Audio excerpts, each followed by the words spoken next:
are some people we meet who are open books.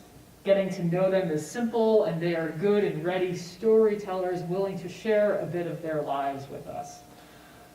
Other people are more reserved. They keep their cards close to vest and need to be drawn out a little bit.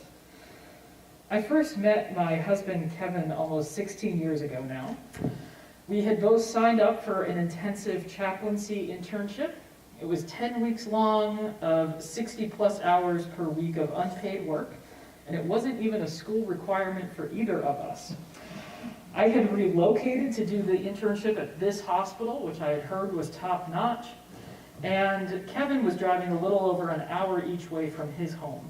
So apparently God knew what God was doing in aligning stars and bringing two overachievers together, and of course the rest is history, right? But it did not start out that way. On our first day, we sat around a conference room table in the hospital. There were 7 of us interns, the chair of the department, and 2 staff chaplains. Those on staff got us started with some getting to know you conversations going around the table. And we were encouraged to elaborate and really share a bit of our story. So folks did share in earnest, each person probably taking a solid 10 minutes plus to share about their life, their families, their call, their hopes for learning in this hospital setting. Being the story person I am, I loved it. I was all about this. And I really looked forward to getting to know these people even better once I had gotten a taste of who they were. So Kevin's turn came towards the end, right before mine. And he said, and this is almost verbatim, "Hi, my name is Kevin Olds. I'm 31 years old. I'm in the Methodist ordination process. It's been a full, good life so far, and I'm glad to be here." And that was it. So cue the awkward pause in the room. Kevin and I laugh about this now, but at the time I remember thinking, oh my gosh, this guy does not want to share anything about his life. How buttoned up is he? Wonder what that's all about. And his feeling at the time was, and I asked him about it this week when I asked permission to share this, and he laughed and he said, my feeling at the time was I don't owe anyone my story. And we had been in this room for a really long time. I'm ready to go see patients now. So as similar as Kevin and I are, we're cut from very different cloths as far as sharing is concerned. Of course, as I got to know Kevin, first as colleague, then as friend, boyfriend, fiance, husband, stories emerged. But Kevin's natural inclination is to hold back at first. And his tendency brings up an interesting question for our text this morning, and as we endeavor to be better sharers and better listeners, as we're talking about stories in this Lenten season and about asking good questions, this brings up a question. To whom do we owe our story? Today's story from the scriptures is one of my personal favorites. It is the longest dialogue of Jesus's that is recorded in the scriptures, and it begins in a totally ordinary sort of way.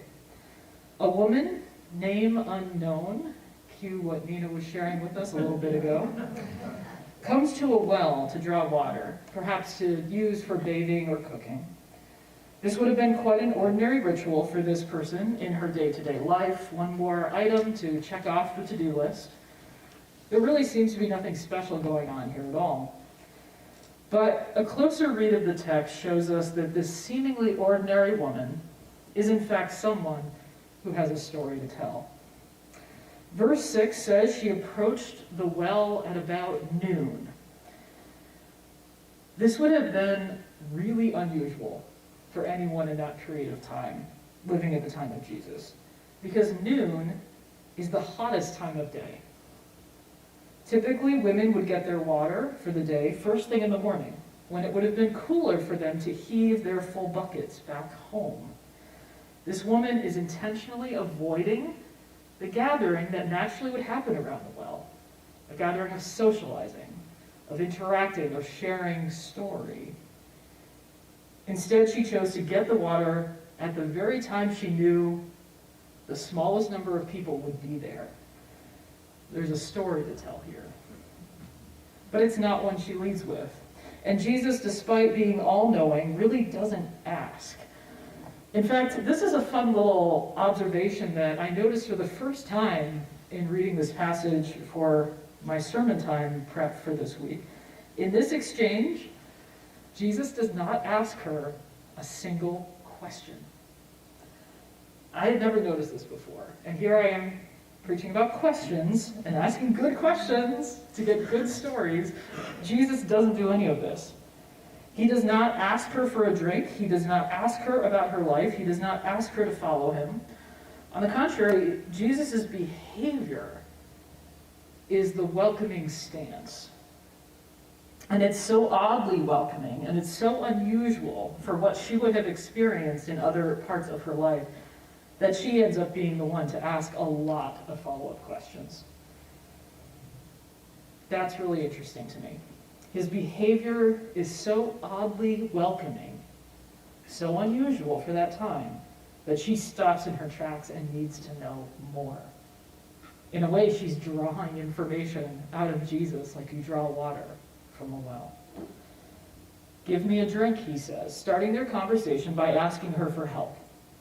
Okay, culturally speaking, there is so much going on here. It would take me forever to unpack, but briefly, Jews do not associate with Samaritans, for starters. You may recall I preached about the Samaritans last summer, about their history and their origin story.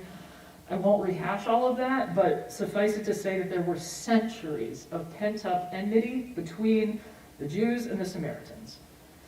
What's more, men talking in public to women who were not relatives was not a common occurrence. Jesus doing so, and to this woman at this time of day in this place, would have all been very, very strange. And the woman calls him on it. In today's nomenclature, she essentially says, "What? You talking to me? What? What's going on?" And Jesus' response is as cryptic as it gets. So he answers her, "If you knew the gift of God and who it is that is saying to you, 'Give me a drink,' you would have asked him, and he would have given you living water." Last week I talked about Nicodemus, who got confused with the whole Greek wordplay of being born again versus being born from above. Some of you may remember that. Apparently Jesus likes Greek wordplay, or likes wordplay, because the same thing happens here in the story. The Greek words used here, zahao hudor, is translated literally as living water, but colloquially, the woman would have understood this to mean running water.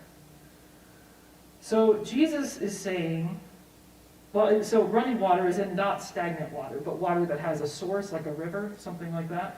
So Jesus is saying, if you knew who I was, you would have asked me for living water, I would have given it to you.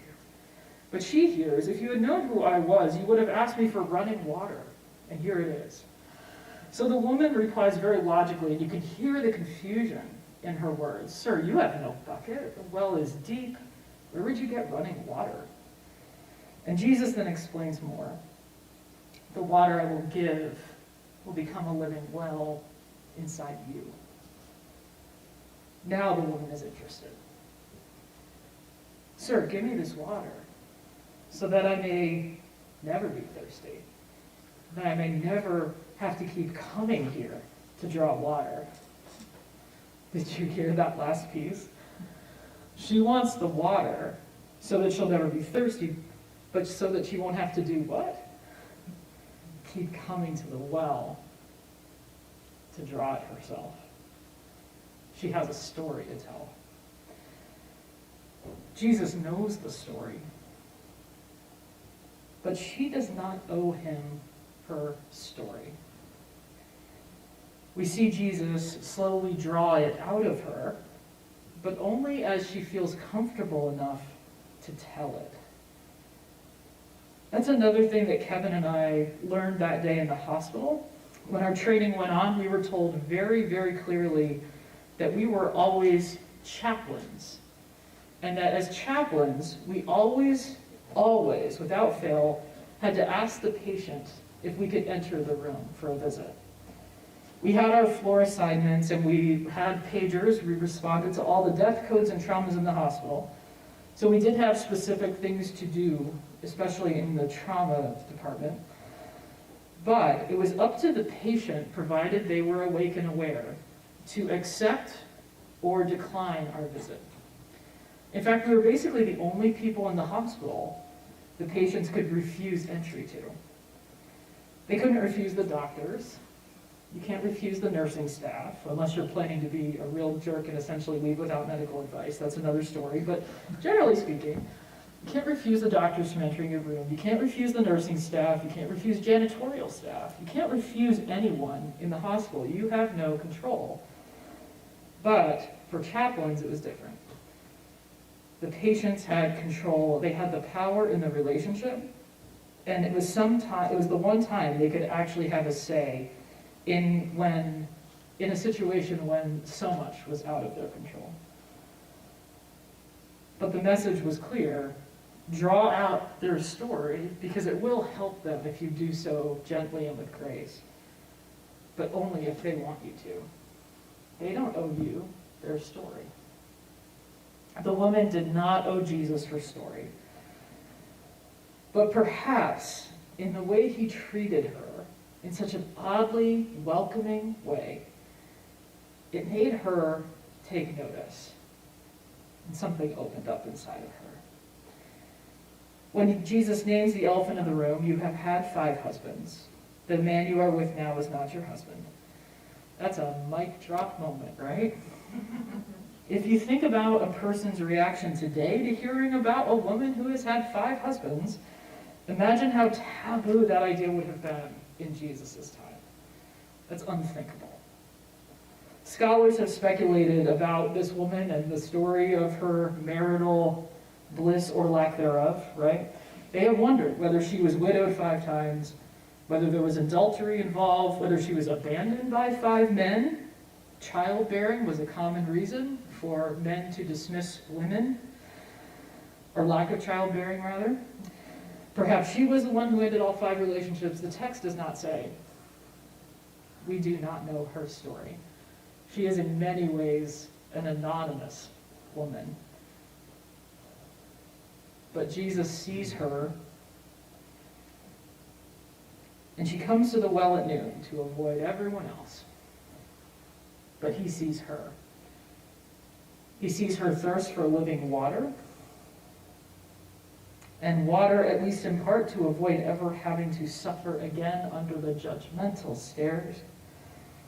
And here is this guy, this Jew, who names her not so secret, matter-of-factly, without condemning the behavior at all. This is a woman with a story. Beloved of God, have you ever felt like this? I invite you to put yourself into the woman's shoes, or sandals, as the case may have been, for just a second. This woman has been ridiculed, she has been shamed, she avoids people. She wants nothing more than to just come to the well, get her water, and get home. No eye contact, no conversation. She's coming and she's going, and she has been wounded very badly. How many of us sometimes go through our lives, or know someone who goes through their lives keeping their heads down, coming and going about daily routine, and hoping and praying that our secret isn't found out? Hoping that we don't have to tell our story because it hasn't been welcomed elsewhere. How many people in our world today are shamed because of a past failure or a past trauma, or simply because of who they have been created to be, because of their race or nationality or ethnicity or sexual orientation or gender identity and expression, socioeconomic status, disability, you name it. Whatever makes us different that causes us to avert our eyes. How many of us avoid that story of ourselves? Many of you remember the Me Too movement of a handful of years ago, where all of a sudden one person's confession of what had happened to them turned into millions upon millions of stories. Stories of pain and grief, and stories that we as a culture had to find a way to hold, where anonymous, not all, but mostly women, found a voice and found a space where they did not have to just come to the well at noon, but were able to gather with their brethren and name and claim things that had happened that were tragic and painful. This is the work of the church. Thanks be to God. And Jesus sees all of this in a heartbeat. He meets this woman, and he meets us in the middle of our pain-filled lives, carefully packaged in busyness and averted gazes, and all the things we do to get through the days. How long has it been since this woman had someone pay attention to her in a way that was affirming and loving and not demeaning? The exchange between Jesus and the Samaritan woman, the longest conversation in all the Gospels, shows that Jesus is gentle but persistent. He takes his time with her, drawing her out like water from a well, showing her little by little that her story matters to him.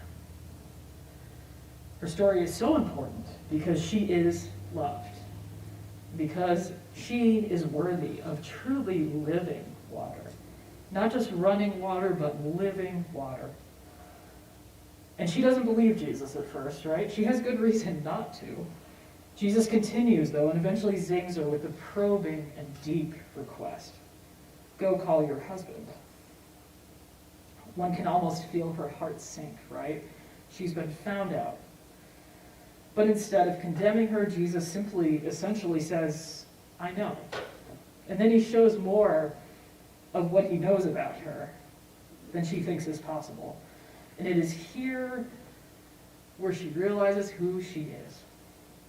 She recognizes who she is and who he is. This is a special exchange. She is in the presence of a prophet, and it's a prophet who does not make her feel ashamed, but understood. It's a prophet who goes on to speak about things like worshiping God in spirit and in truth. She lets down her guard a little more and tells him that she has faith in these things. And she brings up the long-awaited Messiah, and then Jesus astounds her. I am he. The Greek in this passage, in Jesus' words, is really emphatic. It would be equivalent to us underlining and italicizing and putting in bold this whole thing all at once. I am he says. It's me. It's me. So imagine if Jesus had started the conversation like this. Can I have some water? By the way, I'm the living water, and I'm the Messiah. I'm here. It's me. It's me. It's me. I don't think it would have gotten very far with this woman, right? Jesus slowly erodes her defenses instead, slowly, by showing her attention and care, and then, when she is ready, he tells her the truth about who he is and who she is. She did not owe Jesus her story, but he told her that he saw her anyway, both her past failings and her worthiness, and then he told her his story and how his story connected with hers. Beloved of God, when someone tells us their story, a beautiful thing happens. It's a connection of trust, and it often becomes mutual. Vulnerability begets vulnerability, the saying goes. No one owes us their story, so I'm answering my own question this morning. But don't we feel honored when we are trusted enough with someone else's story? And of course, the very first story, the story underneath all of our stories, is who God is. When we recognize who God is, we are transformed. When we draw from that well and find out that we are loved with that radical, all-encompassing love, coming face to face with God's love, we are transformed. Whether you realize that in a flash of lightning or whether it gradually dawned on you, it's a mind-boggling experience, because that love connects our story to God's and then our stories to each other's. This is the gift of story, because in the end, it's not about anyone owing anyone else their story. It comes as gift from above and from the well. Whether slowly drawn out or having it streaming and gushing over us, it is living water from a wellspring of love that is beyond us. Okay, so the woman at the well was so stunned by all of this that she does something truly astounding, and this is my favorite part of the whole story. She leaves her water jar. She leaves it at the well. She forgets the very reason she came there in the first place, in the hot heat of the day, all that stuff. She just forgets it. Because now she is her own vessel. She is a vessel of the living water and a vessel of the story of love. She carries it to others. This woman who couldn't share anything with anybody and was keeping her head down, all of a sudden puts her head up and shares this story, a story that needs to be told. The verse reads, "The woman left her water jar and went back to the city. She said to the people, 'Come and see a man who told me everything I have ever done. He cannot be the Messiah, can he?'" Isn't that beautiful? But here's a fun little twist. Looking at the Greek again is really helpful. Her question is not rhetorical, as we could say, "He cannot be the Messiah, can he? Of course he is." No, it indicates that she's actually anticipating a negative response. So, like, "He can't be the Messiah, can he? He can't be the Messiah."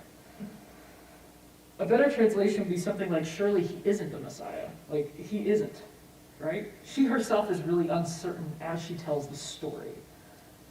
She is still a vessel of living water. Is he really the one? And she isn't sure, but the point is that she still goes to tell the story because it's that mind-blowing. Even in her doubt, she is still compelled to go and share her experience, likely with the very same people she was trying to avoid in the first place by going to the well midday. She risks that. She risks telling her story, as unbelievable as it seems, to these people who have not accepted her before, because the story is so worth it. And the following verses show that others come to Jesus and are also transformed. This woman, this quiet, downcast woman, the unlikeliest of messengers, even in her uncertainty and doubt, brings a message of spirit and truth and water and life and love, and others come to know God through her actions. Oh, beloved of God, we have been given an incredible story today. This is the story of the love of God. The story of welcome for all, of living water for absolutely everyone, no matter what other stories we have been told in our lives. This one is true. And that is a powerful story. And even in the midst of our doubts, we have a great responsibility to go and show and tell others about this water. So, I invite you to take a second, and literally just like 2 seconds, to turn to your neighbor, and in just a breath, name someone in your life whom you can show a little more love to this week. No stories today, no explanations. You don't owe anyone your story, but we are called to go. So I invite you to turn just to someone sitting close to you and come up with a name and listen to the other person's name and sit with it for just a moment of silence, and we'll come back. Just share a name.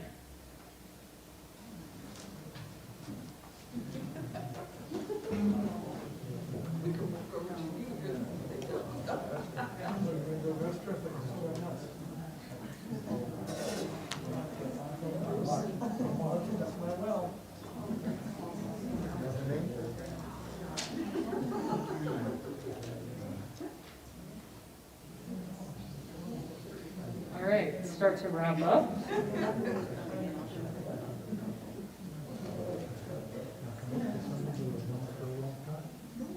Okay, everyone good? Pretty good? Esther and Wayne, I'm drawing you out, drawing you back. Okay, good, thank you. One more quick observation for us this morning. Our stories are gifts. They are ours to give when we feel led to give them.